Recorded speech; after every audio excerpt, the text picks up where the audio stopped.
Hello. Hello. Hey, Jacques. Hi, Milton. How's it going? Good.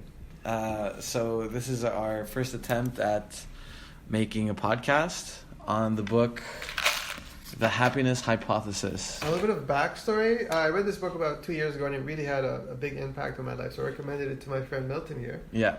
And he suggested we should make this podcast. And I got the paperback version, which is cooler. I have the Audible version, which is just easier to listen to when I'm walking towards a destination. Yeah, I just feel like if I have an actual paper book, it's you could just focus on that. You know, you're not thinking of other things. I feel like my commentary might be more helpful. Oh my God, this guy. No. So what we have is we both read the first chapter. Jacques has already read the whole book. I've only read a bit past the first chapter, but today we're just going to talk about the first chapter. Absolutely. And I have a list of things. You want to go ahead? I have a list of topics we can talk about, but I don't know if you have one too. You have I do. We could take turns. You want to start with the first topic? Sure. So let's get started. Okay, so the first thing I have here is it's one of the first ideas that the author, what's his name? Jonathan Haidt. Haidt. It's one of the first things he talks about. It's basically the idea of what should you do? What do we do in this life? We have one life. We're going to die. So how do we live a good life, basically? Yeah. And how this question is a common question that's asked throughout history and in ancient books and texts and yada yada. I imagine that cavemen used to also. It's the first. Yeah, I think it's as soon as you can talk. It's the first question you ask. Why am I here? What's the purpose of all of this? Yeah. So I think that's basically how he introduces his book, and I think before and after reading the book, you're clearly going to have a different point of view, but you're coming in with your own personal opinions, I assume. Oh, absolutely. And a lot of these opinions are based on your experiences and what people around you or in the media are saying. What's interesting about this book is that he really brings out the research. And this is something that this particular professor, I think University of Virginia, has spent a lot of time thinking about and researching. So I think his opinion is, for me personally, is very valuable. Yeah, I agree. And it's interesting because as much as he does rely on research, from what he's writing in his book, he also seems to be relying on things that are not research at all. It's just old texts. I think he talks about the Old Testament, the New Testament. He talks a bit about the Buddha's teachings and things like that as well. He always tries to relate the research to kind of our cultural background and the background of different cultures. So it's really interesting to hear about how some really famous philosophers or religious figures have said things which are still to this very day true, and people follow, and sometimes is backed by research. Yeah.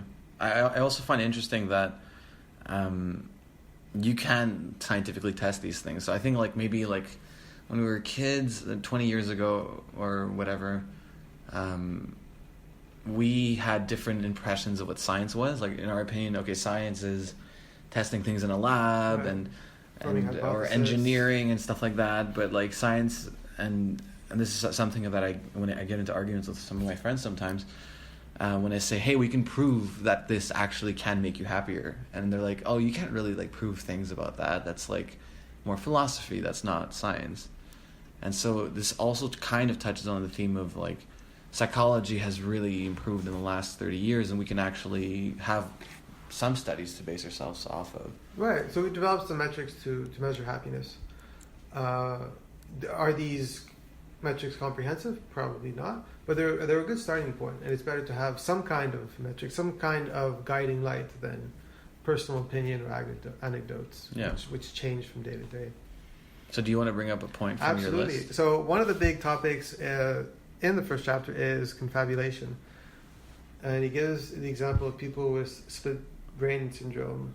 One part of the brain is not communicating with another part of the brain, and the part of the brain that is doing the explaining or the narrative of the person's life may not be communicating with the part of the brain that's actually making a particular decision. And that's really interesting because it points to the fact that a lot of our narratives, a lot of the stories that we tell ourselves and others may actually be completely made up and wrong, but we really strongly believe them. Yeah. And it's actually, I mean, in my personal life, certainly has happened multiple times. I can't speak for other people. And it really makes you think, okay, how much of my life, how much of my story is true? How much of me is actually true? Let's say all of a sudden you wake up and you're in the kitchen, right? Maybe you might reason that, I came to get a glass of water. And Absolutely. That's why I'm here, right? And so basically your brain is creating a storyline to justify what it's seeing. Yeah. And so just to kind of elaborate on the idea that you mentioned, the split brain theory is for patients who had seizures at the beginning. One of the early lines of research for treating these patients was they cut the corpus callosum, which is like a communication between both hemispheres, and then what you can do is like, okay, let's say I put a screen separating your right eye from your left eye, so basically each eye can't really see what's on the opposite side, and I can present them contradictory stimuli. And now, and this is getting a bit neuro and anatomically technical, but like one eye goes to the opposite hemisphere, and then the other eye goes to the opposite hemisphere, but each hemisphere can't talk to the other. Right. So you can ask one hemisphere a question, or give it an order. Like you can say, "Hey, grab this," and then ask the other one why it did it, and it won't be able to say. So it'll make up a reason. So maybe let's say you tell one brain, "Hey, grab this apple," and then that brain grabs the apple. Well, you can ask the opposite side of the brain, so the left hemisphere, let's say, why did you grab the apple? And it might say, because I was hungry. Because it doesn't know that the other brain got that question. It has to make up with whatever information it has. So that's confabulation, right? And it's confabulation. And what's interesting is that it does it instantaneously. In other words, while the person was performing the actions, the brain was actually making up the reason why they were doing it. Yeah. And automatically. So it's not a conscious thing like, I have to come up with a reason. It's not like someone's drilling you and you're like, okay, I got to make up a story. It's like subconsciously, right? Absolutely. I mean, I think another possible example is asking people why they are in a relationship or why did they choose this particular person. You'll get a lot of explanations. The question is, how much of your explanation actually explains your behavior or your emotions towards the other person? So, like, for example, like, why are you with this person? Oh, well, they're yada yada. They're so smart, or they're so beautiful. So what if they are actually smart and beautiful? Is that confabulation? They could be contributing factors, or they could be the actual explanation. Like maybe you're obsessed with beauty, or you're obsessed. So I guess what you're trying to say is this is making you question a lot of your own decisions and whether you've been. Not me personally, but I think in many relationships, people backwards rationalize. People, rationalize. They are in this relationship because they have a certain emotional dependence, or it's because of some kind of other biological reason. But your brain needs a reason for your actions, especially if this particular activity is taking a large portion of your life. So how did this relate to the original question of like what should you do? I guess this is kind of comes to the concept of questioning what you're already doing, right? Why are you doing what you're doing? Why are you working at this job? Why not that job? Or why are you interested in mathematics instead of astronomy? Oh, the question is, why are we here? Like, what is the point of all of this? Well, why are we talking about confabulation in the first place? It was a very important part of the. But how does it relate to the point of the author? Theme of the book. I think that's why. I think at some point he's going to try to make his question. I think part of the book is also just how can we live a better life and realizing some of our biases and weaknesses and shortcomings. Oh, I see. Yeah. Is the first step. Yeah. Is to realize that no, maybe our stories are wrong. Maybe we should reconsider some of our narrative because it can be completely made up. Yeah. Another thing he also talks about is the concept that there's an infinite library of knowledge to our disposal.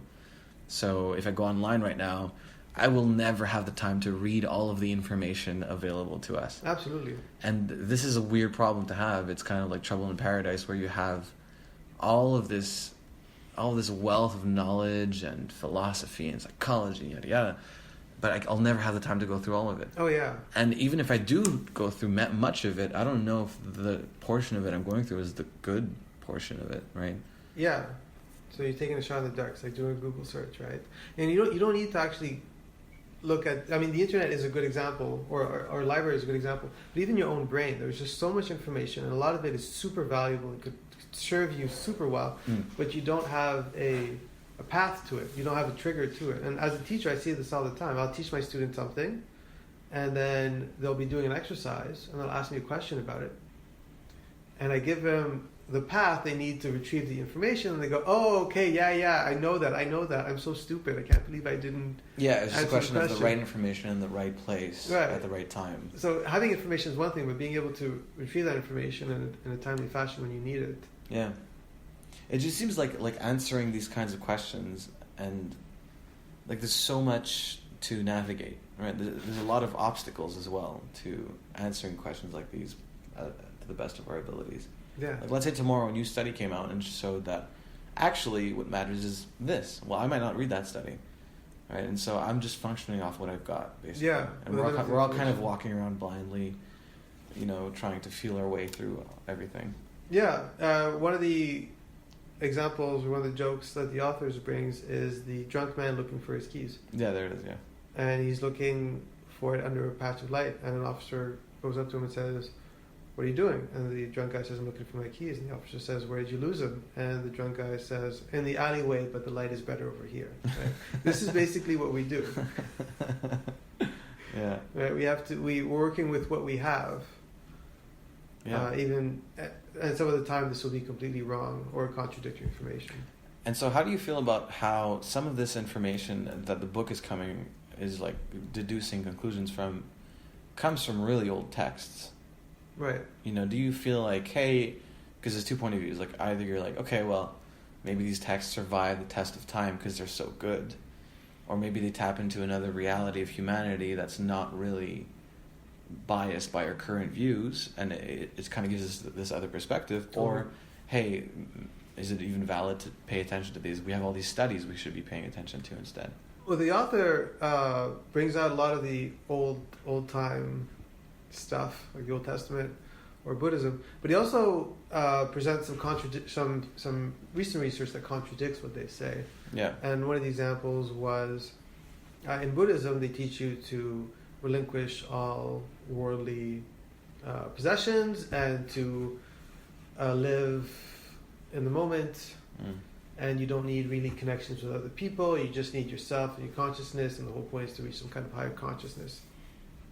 But the author argues, no, you really do need connections with other people. It's a super important part of being a human being. And he also presents... it also depends what's your outcome measure you're measuring. Like, no matter what, I think the more you meditate, the more in the moment you can be with your attention. And I do believe that the more time you spend being social, the less time you're spending meditating, right? So there's a competition for your time as well. Absolutely. Right? So I think one of the advantages of seclusion is that you can just focus on meditation. Right, but then if you do that too much, then you don't have that kind of human connection with others. Correct. And you have to find a balance somewhere. And like you said, that human connection is important for what? Like, what's the outcome we're measuring? For happiness, for well-being? Absolutely. Measures of happiness, measures of well-being. Also, physiologically speaking, you're healthier. It's just, we're social animals. If you take an ant and you take him out of his colony, he's going to die very quickly. Yeah. I mean, we're not there yet. We're not hive creatures, but we are definitely social creatures, and we do need to feel connection with others. I'm not willing to say we're not hive creatures, but I guess that's a discussion. Well, you do have people who go off and live in the woods. Yeah. You do have solitary monks. Yeah. And if I take an ant and take him out of his colony and give him food, maybe he'll survive. No, or she. I don't know. No. The audience in the room is saying no. We have 2 people sitting here watching us. Okay, so good. So to build on that point, one of the things he mentioned about a philosopher from the Roman times was the idea that we have a kind of conscious mind, a rational mind, which is just smarter, makes good decisions, and then we have some kind of primitive mind which is emotional and makes bad decisions. And one of the old ways of thinking about things was that the rational mind had to control the kind of primitive emotional mind. But he really presents some. So this is just an old way of seeing things. Yeah. Right. But I think you and I would both not agree with that. Well, I mean, before reading this book, I might have absolutely agreed with it. You're right. So I think in my teenage years, I might have been very quick to be like, you know what, emotions don't really help you make good decisions, but your rationality does help you make good decisions. So screw emotions; they're not important. Right. What matters is what's right, what's wrong. I mean, what's the right thing to do, what's the wrong thing to do, and those are the things that matter. Right. But only by reading if I hadn't read the research, I probably would have agreed with Socrates or some of the other great philosophers, because rationality holds such maybe Plato is the one that you're thinking about. Possibly. Maybe. But rationality has such a distinguished position in our society, and when we see people make emotional decisions all the time, which are very, very much against their well-being, which leads us to believe that rationality is like king. But the author makes a very good case that emotions are a huge part of decision making and a very important and valuable part. Right. I think one way that someone put it, and I can't remember where I read this, maybe it was in this book, emotions are the compass and your rationality is the map, right? So your emotions help you decide which direction you want to go in, but your rationality actually helps you get there, is the tool you're using to navigate the world. Right, absolutely. You know? But the emotions are the direction, right? Yeah. And they're such an important part of my life. If it wasn't for emotions, I would have no motivation. I would have no guiding force. I would just be aimless, which is, according to the research, what happens to people when they don't have emotions. But if I said, okay, well, here's a person that I just magically created, which has no emotions, but they have drive. That's different from emotion, right? Is it? Well, okay, so drive could just be like a computer that's programmed to do something, right? The computer doesn't have any emotions, but it has like a goal, right? So let's say how do you have goals without emotions? Well, your computer programs have goals without emotions. AI has goals without emotions, doesn't it? It has outcomes, desirable outcomes. What do you mean by AI? Artificial intelligence. I know what AI means. By the way, for the audience, I'm a computer scientist. But could you be a little more specific when you say this AI? Is a hypothetical, I guess, experiment, just a thought experiment. Like, I'm not sure, basically my point is, I'm not sure that emotions are always necessary for behavior. Like, you can behave and have a goal without necessarily having an emotion. How do you pick that goal without emotions? Well, this is where it's more debatable. And how do you sustain the effort towards that goal without emotion? Fair. So these are good counter-arguments. But I do still believe it's possible. Like in an information processing model, I think it's possible. Like, we have a lot of information processing models like computers, right, who can have outcomes that they're hoping to achieve without necessarily having an emotion. Computer programs don't hope. Sorry? Yeah, computer programs don't hope. What do you mean they don't hope? They have a specific... They do one thing. Yes. They're automatons. But our brains are very similar to computers in many ways. If I could write a computer program and I wanted to be able to pick goals and have sustained effort towards those goals, I would give it emotion. Mm-hmm. So, but it doesn't need the emotion. How else would it do it? Like, that's the only purpose that emotion serves, no? I don't think so. Like, this is just a hypothetical situation. Like, maybe you're right. Like, I can't tell you you're wrong. You know? Right. I feel like it's all a bit of a mess. Like, it's not all black and white. And have you ever made an emotionless decision in your life? Define emotionless. Like I didn't feel anything? Yeah, or even better, a decision between one choice or another. Like, you don't really have one emotional really inclination either way. Yeah, but you had to make a decision, right? Or what about this? What if I had to have you be neutral in a situation and objectively decide between one option or another? And I gave you your outcome. In other words, you like. In other words, I know that you feel like. So I become a computer program at that point. I see your point. Yeah, see what I'm saying? Like you can be a robot. Okay. Or at least not a perfect robot, because you'll always be biased. But there are situations where I can force you to choose or ask you to choose without your emotions, being inclined. But the only reason I would make the effort to follow your orders is because I have some kind of emotional connection to the completion of the task. Right, to the completion of the task, fair, but within that system where you're making decisions... Right, then it's perfectly rational. Yeah, you can be perfectly... Like, I can objectively say one candidate is better for the job than the other, even if I don't emotionally like him. Right. Does that make sense? Like, I emotionally don't want that one, or don't feel like he's better. But you do have an emotional connection to the criteria that you choose to assess the candidates. Maybe. Yeah. I'm not going to be. I'm not going to be very tied to this. Anyways, moving on. Moving on. Your turn. So, one thing that I found interesting was the whole controlled versus automatic. So part of our brain runs automatically, and a lot of these automatic processes are actually higher order processes. So it's not just making your heart beat or releasing hormones, but you actually make decisions. You actually do some very difficult processing when you don't realize it in your so-called unconscious. And it kind of bubbles up to your consciousness.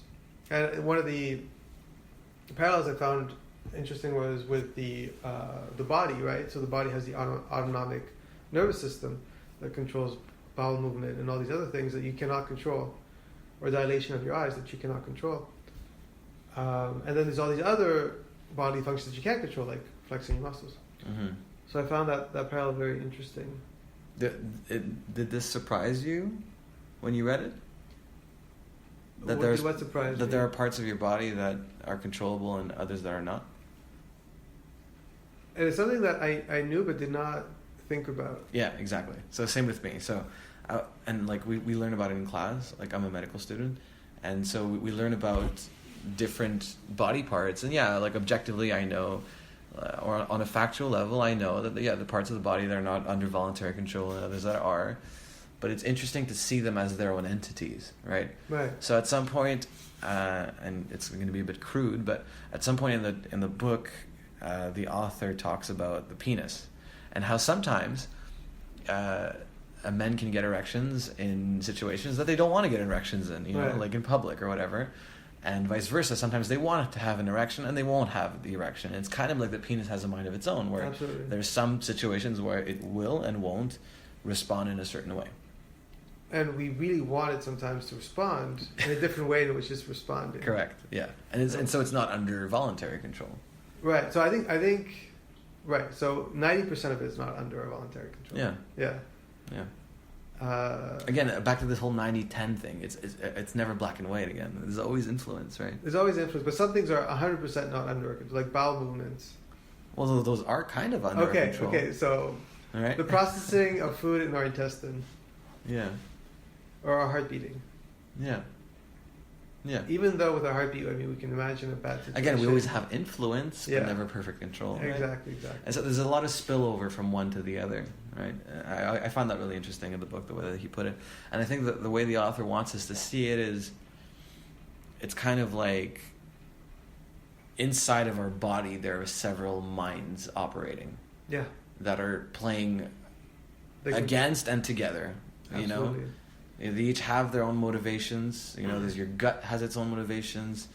Your gut bacteria has its own motivations. Your sexual system has its own motivation. Like hormonal system, like it's really, really your muscles. You know, I think the author's perspective is interesting. Absolutely. You know? I mean, there's a part of your brain that might really want to eat, and there's another part of your brain that might really want to have sex.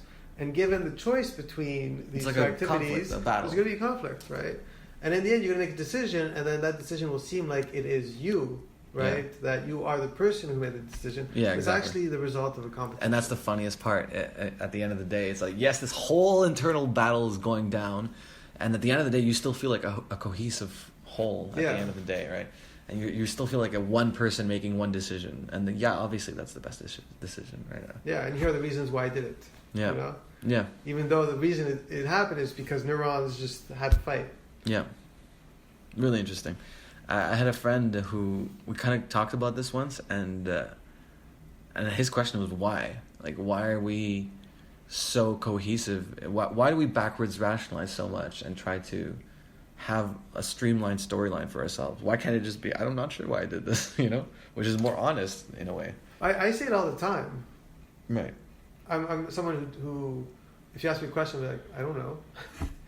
I don't know why I do this. More and more, I'm rationalizing because it's expected of me by society. People ask me constantly, and I used to just tell them I don't know. Like, don't ask me these questions. Don't ask me to rationalize my decisions. I don't know. Like, why'd you pick this job type of thing? Yeah, and I'd be like, I don't know. Right. I would tell them because I was studying computer science, and this job presented itself, and I needed money. But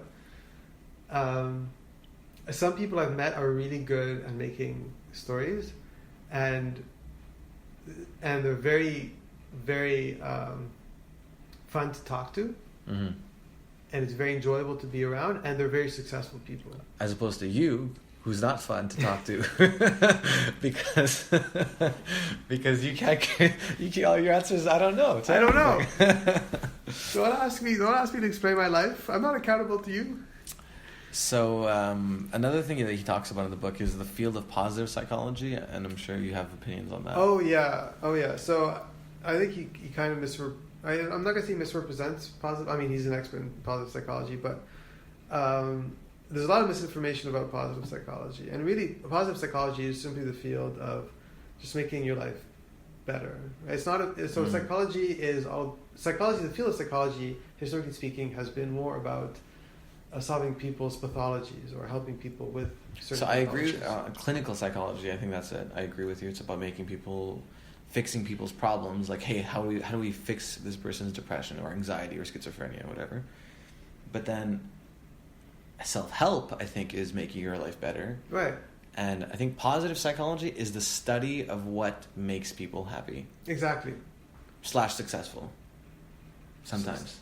I've read different definitions in different places. Yeah, so I just saw a YouTube video from SciShow, which is usually a very reputable science channel, and they completely misrepresented positive psychology. But from my perspective, it's just how do you reach your goals? Like, how do you become a happier person? Yeah. With psychology, so empirical evidence. Hypothesis tested. And this is really interesting because it almost seems obvious, but that seems more important than fixing your problems. Or does it? Like, because historically psychology has been all about, okay, problem reaction, right? There's a problem arises, we react, we fix the problem. Now all of a sudden it's different. It's let's not wait for problems to happen. Let's, one, prevent problems from happening, and two, just improve the brain regardless of the fact that there's problems. Like, how do we make people happier? How do we make people live better lives? We're not waiting for shit to hit the fan. We just go through with it. Yeah, and you can draw a parallel with the healthcare system, right? So most investment in healthcare is for pathology. Reactivity to people's problems. Yeah. And there's a very small portion of it which is to improving people's life through exercise, through meditation, and other means, and better eating. But it's insignificant. The amount of investment is insignificant compared to how much we invest in training doctors and building hospitals, training nurses. Yeah. We see this in society a lot, like reactivity versus proactivity. It seems like proactivity works better, but our reflex is to be reactive. Right. I mean, when something goes wrong, like your family member gets sick, that touches us at a much deeper level. Or if we see someone being sick, even if they're not part of our family, we're going to be like, someone needs to help this man. Society has a duty to help this man. Whereas if somebody's kind of not super motivated in life and lazy, we're not going to invest a ton of cash to kind of get this person going and become motivated and go out and exercise. It doesn't touch us at the same emotional level. Yeah. Like, we can't help but to be reactive at some point for the people that we care about. Yeah. But then this gets more complicated because, like, why do you care more about some people than others? And We're not going to go down that We're not going to go down that rat hole. Yeah. But as a general rule, human societies do invest more in fixing problems than they invest in improving people's lives. What's the next thing on your list? So one of them is how winning arguments, how difficult it is to win arguments, and that ties back to confabulation. Yes. You want to argue about confabulation? Yeah. I'll convince you. I'll win the argument. So the author makes a compelling argument that many of our ideas are at an emotional level, and then we rationalize backwards. We rationalize backwards. Yeah, and this is crazy because you can know that this is true and still be helpless. Like it's happening to you right now, you know. To me too. Oh, you realize that you're... we can both objectively know that many of the things and arguments we're saying are actually coming from backwards rationalization of our emotions, but we're still kind of like... compelled? Bound by this way of operating. At least maybe because we've been raised this way. So anytime that I realize that my idea or my belief is emotional... Yeah. I usually try and I see it as my duty to become more objective. But by then you've already realized it. Yes. I think realizing it is the hardest part. Right. If I don't realize it, then absolutely. Yeah. You know? And one of the things about emotional arguments is I used to think that all my ideas were rational, but then I realized, no, I do have these kinds of super emotional perspectives. I think everyone does. Right? Totally. I know people who are very emotional about animals and animal rights, and other people are very emotional about abortion or Aboriginal rights, or inequality in society. But let's take anything. It could be like, what's your opinion on what we should eat tonight? And let's say you've already taken the time to search a few restaurants, you've invested, you're like, you know, you've found a restaurant, you've looked at the reviews, you've called them to ask them if they have a reservation. And actually, I'm like, oh, I don't want to eat Korean tonight. You can be like, come on, let's eat Korean. You know, like you invested. And you might think that Korean is actually just a better option. Yeah, at that point I do believe. You're like, Milton, you like Korean. You know, like you love Korean food. What are you talking about? And I'll come up with all these arguments. Maybe. And I'll believe them. Yeah, right? and you won't be thinking, hey, I'm emotional about this. You'll be thinking, no, like we both like Korean. There's a rational reason why we should eat at Seoul Chaco tonight. Absolutely. Sponsored by Seoul Chaco. So No, not really though. So that's a really good down to earth example. Yeah. Is it my turn? Yeah, I'm going to bring up something. Here, what I have written down. Something else is the mind's desires versus what the mind wants rationally. So, like, let's say I want to go to the gym 3 times a week from now on, but my mind just is tired and doesn't want to. And so I can set a goal, and I can be very loud about it. I can be like, tell all my friends I'm going to go to the gym 3 times a week, and still fail to do so. Even if I actually, looking back, could have gone. There was nothing stopping me. I didn't have any appointments. I didn't have anything. I just didn't feel like it, and for some reason, I succeeded in not going and just watching TV. It's absolutely fascinating. And it's so interesting how convinced you are that you're going to do it when you announce it. But in the moment, once it happens, it's like, well, what was I thinking? 3 times a week, that's a lot. Like, I should start with 2 or something. Yeah, and you make up excuses all the time. Like, oh, not now, tomorrow. Yeah. I'll definitely go tomorrow. And I see this as an obstacle because, I think you share my point of view. In order to live a happier life, you do need to exert a degree of self-control. Right. And this is a huge obstacle, the concept that you're not always in perfect control of even your own behavior. So, absolutely. In the specific example of a gym, there are a lot of obstacles in your way. One of them is you don't have a trigger. Unless you start making it a habit to go to the gym all the time, or unless you're accountable to someone, this you see in education too, you're just not going to do it. Even though you promised yourself if you committed, the only thing that's compelling you from an emotional perspective is breaking your rule, which is not a super what are the consequences other than very few consequences? Self-shame. Self-shame. We already have enough of that anyway, so absolutely. we're good. You know? Absolutely. What's a little bit more shame, right? So you could believe in something, but unless you have some kind of external, or it could be intrinsic pleasure, or it could be external stimulus or cost, we're unlikely to do it. Which is why schools are, one of the reasons schools exist is to hold students accountable. Right? Because That's true. It forces you. All the content, all the exercise, you don't really need lectures. We have videos. All that you can do by yourself. But if you're not accountable to someone, then there's a very strong possibility that you're just not going to do it. It kind of creates a framework to operate within that protects you from yourself. Right. Right? Because you do want to get that degree or learn how to program or do whatever that degree wants you to do. But you are your own worst enemy. And so having an institution around yourself, kind of like people who are drug addicts, we send them. They go to rehab. Right. And in rehab, the whole institution is built around that. It's helping them self-control, right? Yeah. So it's a system, and they're accountable to another human being. If they fail or they don't perform, if they take drugs again, then they're gonna have to explain that to somebody. School is like rehab. Rehab. Or a prison. But a good prison. Another less depressing example would be video games.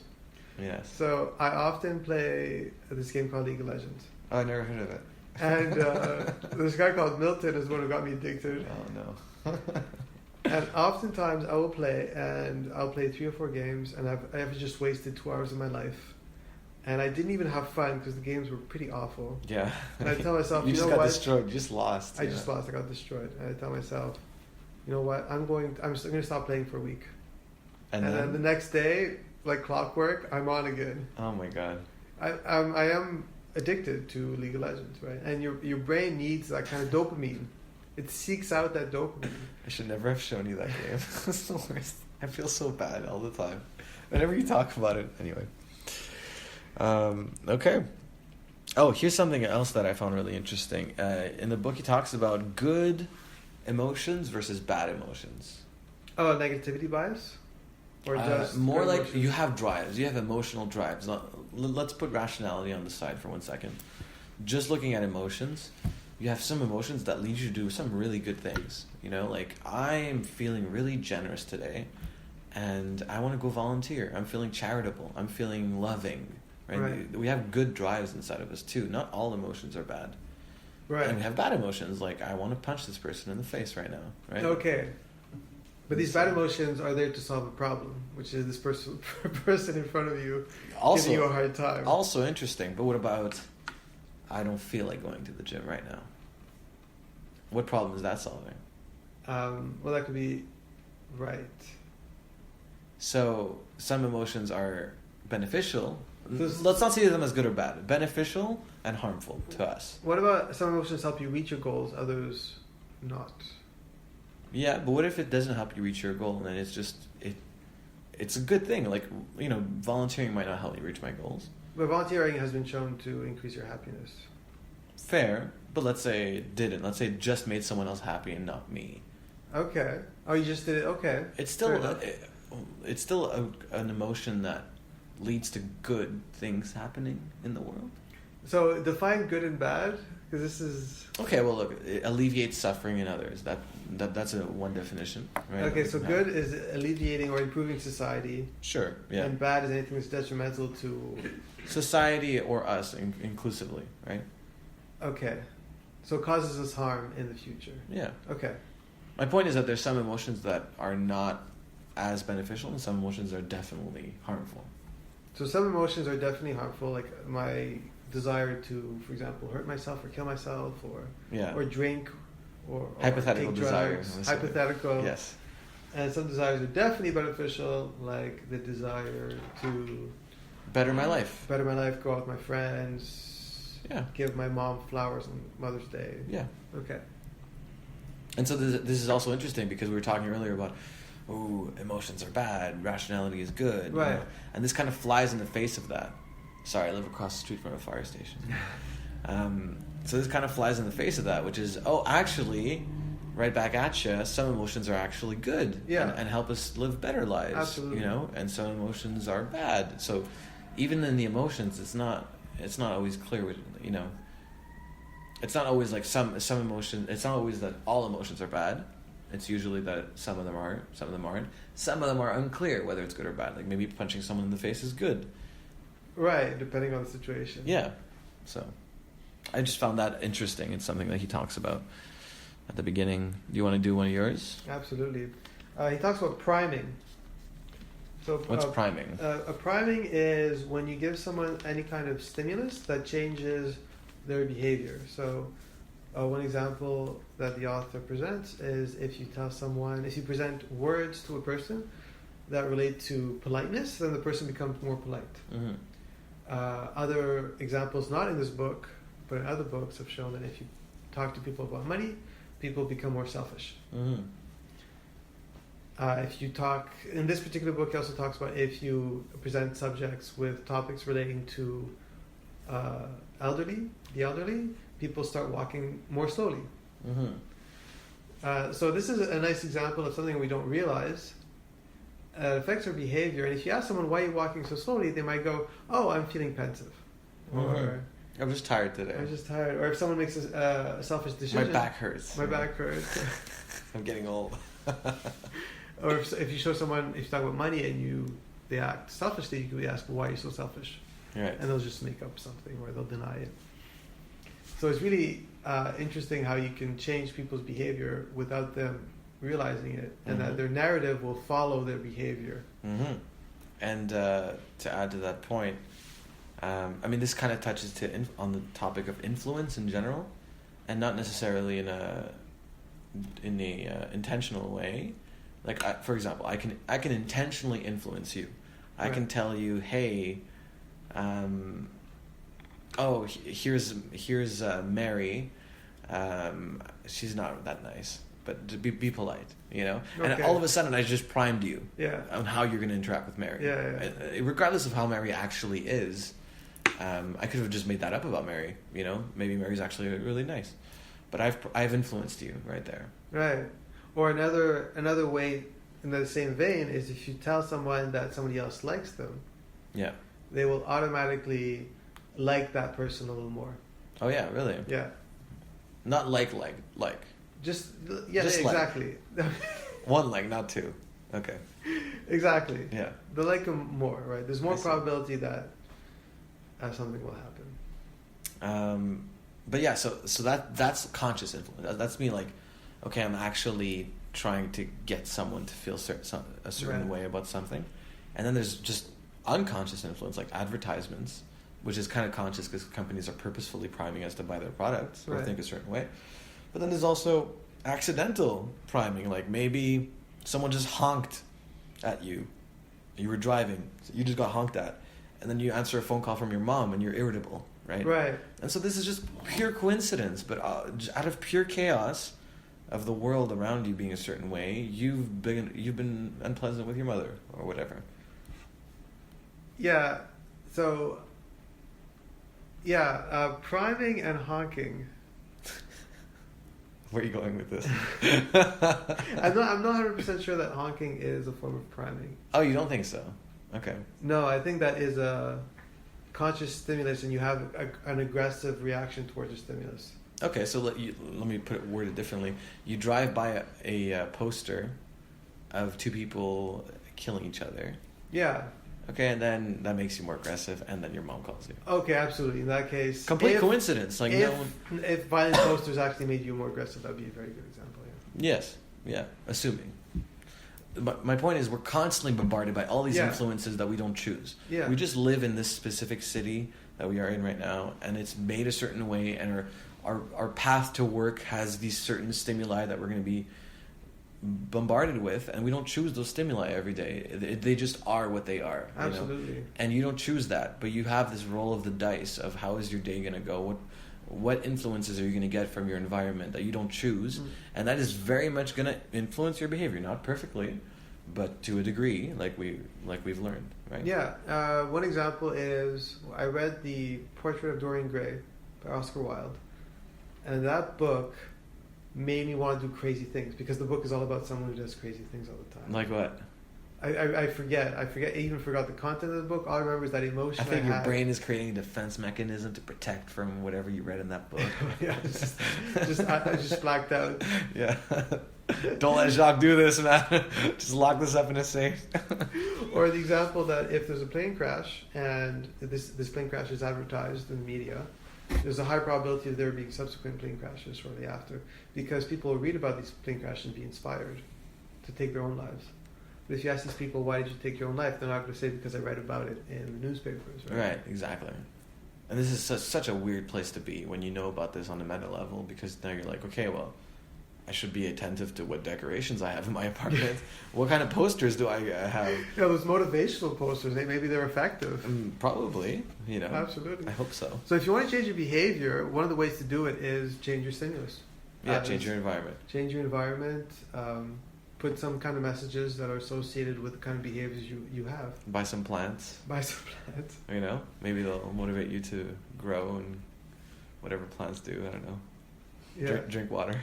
Another example of priming, this was a very famous example from, I think, 3 years ago, is they had bankers play a game in which trust was involved, and bankers could cheat or they could play by the rules. Yeah. And the bankers actually cheated at the same rate as the average population. Okay. But then the researchers reminded the bankers that they're bankers, and as soon as they did that, the amount of cheating actually increased. That's nuts. I know. That's insane. Isn't that crazy? Yeah. And again, how do we respond to this? What do we do differently because of this? My response is, get better decorations. And it might be also surround yourself by better friends, right? That's true. Surround yourself by people who are the way you want to be. But this is good pop psychology. You can find this. Right, but now we have a reason for, if my friend... Good justification for it. A reason behind it. If my friend is talking about, I don't know, making money all the time, is obsessed with that... Yeah. I'm more likely to do that. I'm more likely to become more selfish and to be more oriented towards making money. Yeah. Which is not personally where I want to go in my life. All right. What else do we got? I think it's on you now. Yeah. So one of the things he talks about is how people set their goals. This relates back to a topic we had. They read something about in a self-help book, or someone tells them something. They're like, "Oh, I get it now. I'm going to change my life. This is version 2.0. The light has been shown," and then they don't actually change. They just revert back to their old behavior 1 week, 2 weeks later. And that's because you need sustained effort for any kind of behavioral change. I think you need smart, sustained effort. So in other words, properly planned, sustained effort. Yeah, absolutely. So I'll give you an example. Hey, you're a couch potato who eats a lot of Cheetos and watches NFL football and a lot of TV shows you love, and all of a sudden that's exhibit A. Exhibit B is you're out jogging every day, doing your homework and lifting weights and eating only kale and salads and whatever. Right. To get him from exhibit A to exhibit B in one day, and then say, hey, sustain your willpower and sustain your effort to maintain exhibit B for 3 weeks, 4 weeks, a month, and then the habit will kick in and you'll be like this forever. I don't think is a realistic modus operandi. I don't think it's a realistic way to go about it. So in other words, sustained effort is not good enough. Oh, I see. So telling someone just work at it hard enough, and then at some point it'll just... You have to do it in a... There's intelligent ways to change, is what I'm trying to say. Identify triggers. Yeah. So effort is not all you need. You also need wisdom, I guess. Right. Understand why you do the things you do. Yeah. The thought patterns that lead to your behaviors. Yeah. Yeah, willpower isn't enough, is what I'm trying to say. You can't just change off of willpower. You need guidance and you need planning, in my opinion. And hopefully, if you can, have someone to be accountable. Accountability as well, yeah. At least for the initial period of time. Absolutely. Another topic he talks about is negativity bias. Ugh, this I hate. Why do you hate this topic? I agree with it, but okay. I hate it. I hate that it's a thing. So, you want to talk about what negativity bias is? Well, I'll let you start. Go ahead. See, I'm being negativity biased against negativity bias. Some negativity bias, in my understanding, is the brain is always going to seek preferentially threats and avoid threats. Well, it's all about attention, right? So we have attention in the present moment. Right. Now, your brain has learned and has some control and selectivity over which stimuli it's going to preferentially pay attention to. Right. It preferentially pays attention to threats rather than potential opportunities. Absolutely. And it pays more attention to problems rather than good things that are going on. Right. And so this comes back to ungratefulness and things like that. You know, we might live in an amazing mansion and we have all the food we need and the water we need and our family's healthy, and yet we could be miserable. Right. And this ties into this whole negativity bias. Now, I found it really interesting when he talked about how this came about in evolution. Well, what's more important? Is it to not miss out on the opportunity to grab the fruit from the tree, or is it to run away from the tiger that's about to kill you? Yeah. It's more important to avoid threats than to seize opportunities. Threats are so much more detrimental to our lives than opportunities add to our lives. Correct.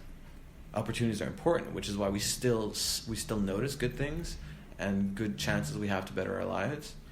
And it's important that we appreciate what we have. So we do have a level of gratitude that's inherent to us.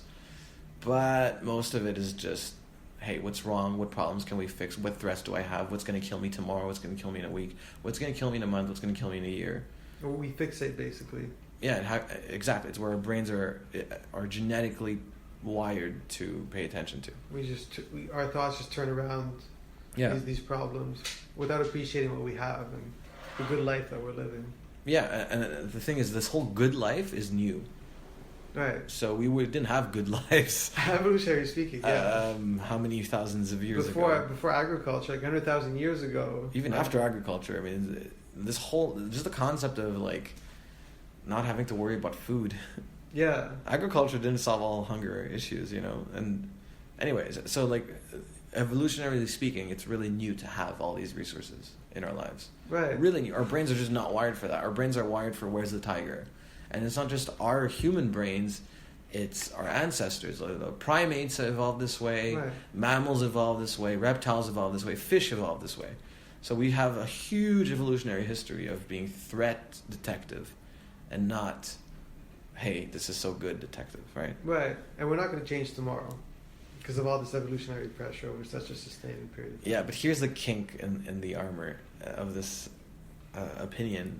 It's that some people really seem to be happier than others. Some people really seem to just be grateful all the time and happy. Now, of course, you can say, hey, did they just look that way? But I do believe some people are happier. Yeah, absolutely. Some people are definitely more miserable than others. We're not debating that point, right? Some people are like borderline suicidal, right? Yeah. And other people seem to be mostly happy. Yeah, so a lot of that is genetic factors. Some people are just born happier. Yeah. Some people have found some amazing strategies to make themselves happier. Yeah. So the negativity biases seems to be variable from one person to the other. Right. Some people are definitely super, super sensitive to any kind of negative stimulus. Yeah. I have some friends, anything negative happens to their lives and they notice it right away and they're despondent. Yeah. Other people just shrug it off and they're like, they barely notice it and they just move on. They're like, oh yeah, things are actually overall good even though this small thing is bad. Right. And they develop these kind of cognitive strategies to rationalize. And he talks about them in the book too, how you can respond to negative events, adversity, in a way that it doesn't affect you to such a great extent. One thing I will mention about negativity bias in the book is that he mentions loss aversion, which was actually a super popular book. Say that again. Loss aversion. A loss aversion. Okay. A loss aversion is the idea that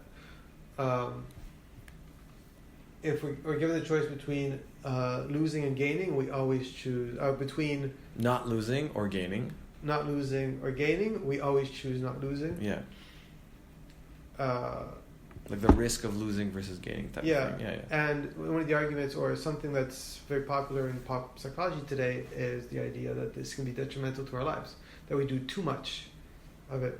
Too much to not lose, and we don't take enough risks. We don't take enough risks, and over our lifetime, our expected gain decreases as a result. Mm-hmm.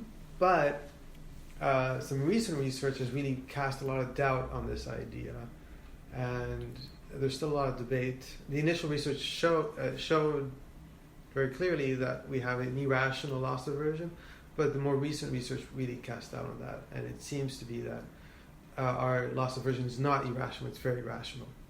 It would have been in the jungle, I agree, but we're not in the jungle anymore. So our perceived risks of reality do not correspond at all to what's realistically a threat. Right? Like, for example, people who don't leave the house. Well, it made a lot of sense back in the day. Yeah. But guess what? There aren't any more tigers on the street anymore, you know? Yeah. So if you're suffering from xenophobia, or not xenophobia, or hikikomori in Japan, where you don't go out of your apartment or your house. Yeah. Which people say, okay, that's not representative of the majority of people. Right. I agree. Don't get me wrong. But like this concept of just not liking change, not liking to improve your life, like you're set in your ways. It made a lot of sense. Hey, if it works, don't fix it. You know, if it's not broken, don't fix it. Hey, my job pays me enough. I'm happy. You know, I have friends. It's all good, right? Right. But you can have more. Now we could talk about it. Is it worth? Do we need more to be happy? Maybe we could just learn to be content with what we have.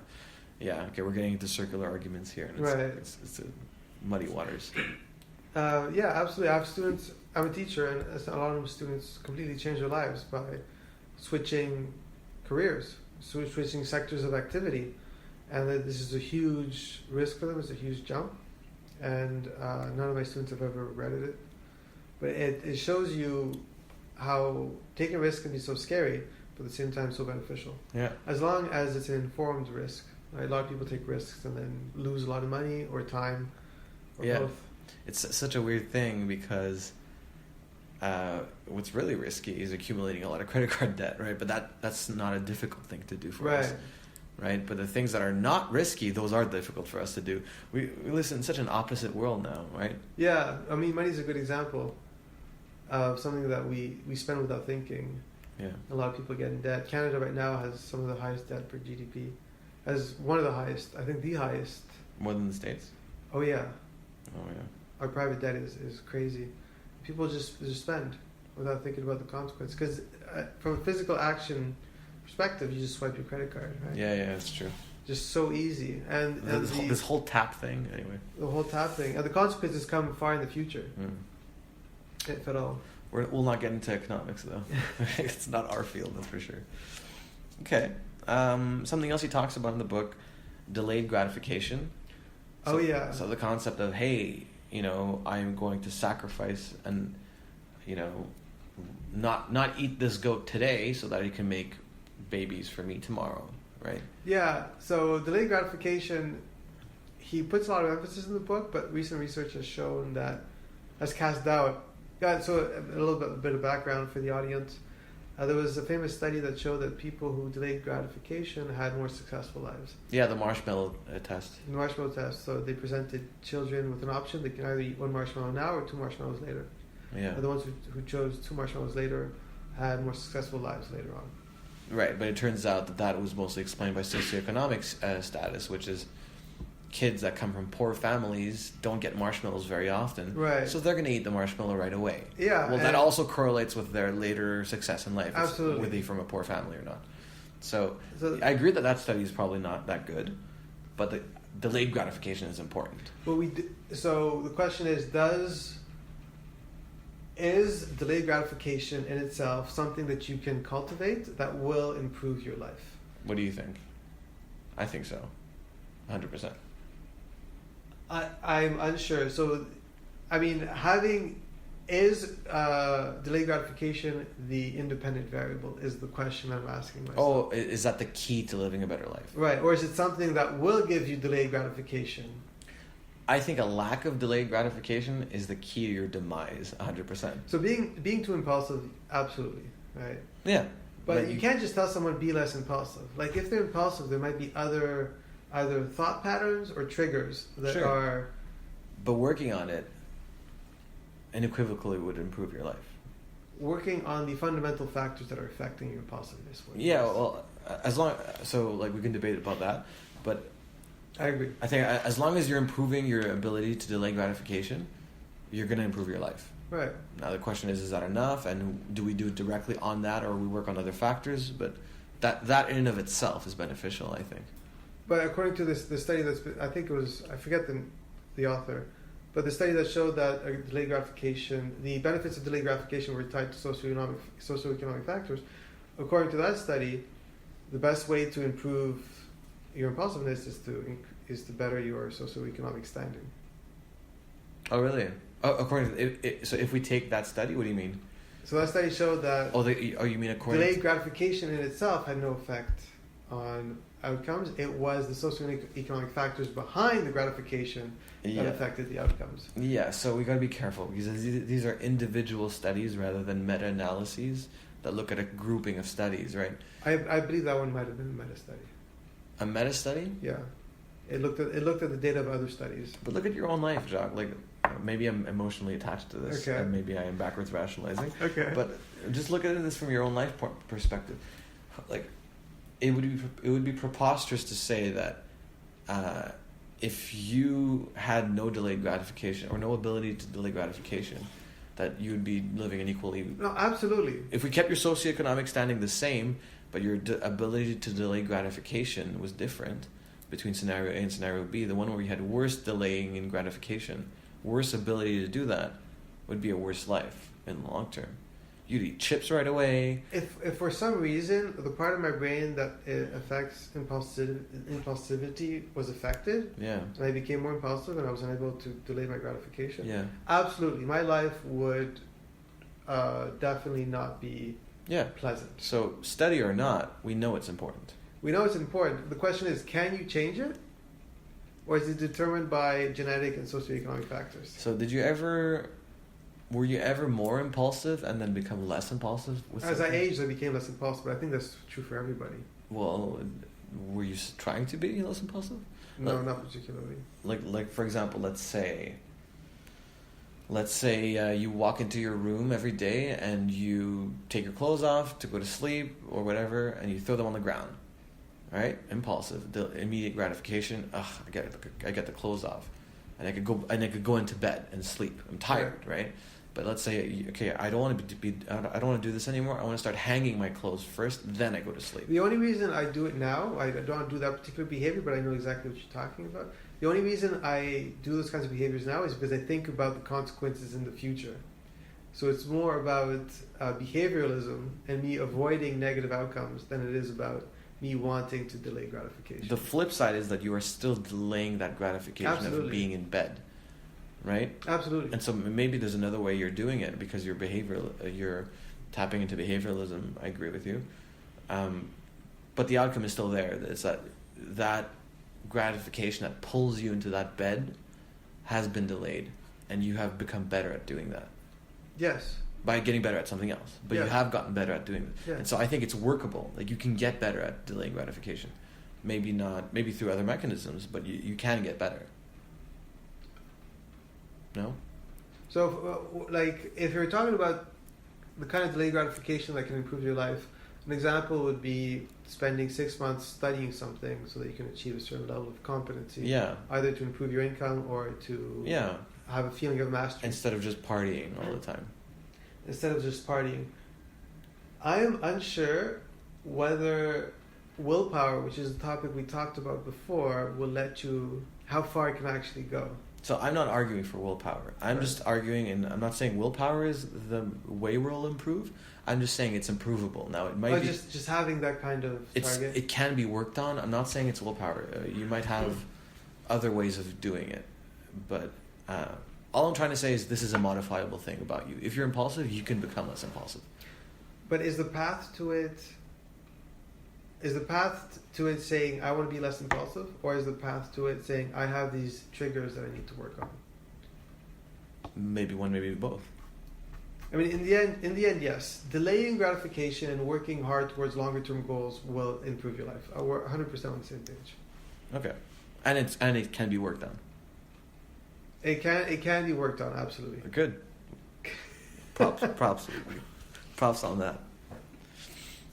Okay. Is there anything else you want to bring up? I'm done with my list. I think me too. I'm just looking right now. Oh, just final tiny topic. Mental intrusions. I really like that. Mental intrusions is just the concept of, hey, it's the Edgar Allan Poe thing. So basically, there's a story, Edgar Allan Poe, and this guy killed someone, and he took his mansion, and he's living a rich life because he killed this guy. The murderer took the mansion. The murderer took the mansion, and he's thinking, just forget about it. The body's under the floorboards or something. And he's like, forget about it. Forget about the body. Don't think about the body. Don't talk about the body. As long as you don't talk about it, no one will ever know. And then he's like telling him, he's constantly thinking about not talking about it, and that's him thinking about it. So he's thinking about not thinking about it, and then he's thinking about it. It's this whole mental intrusion thing. It's like if I told you, hey, don't think about polar bears. Well, you're gonna be thinking about polar bears. Yeah.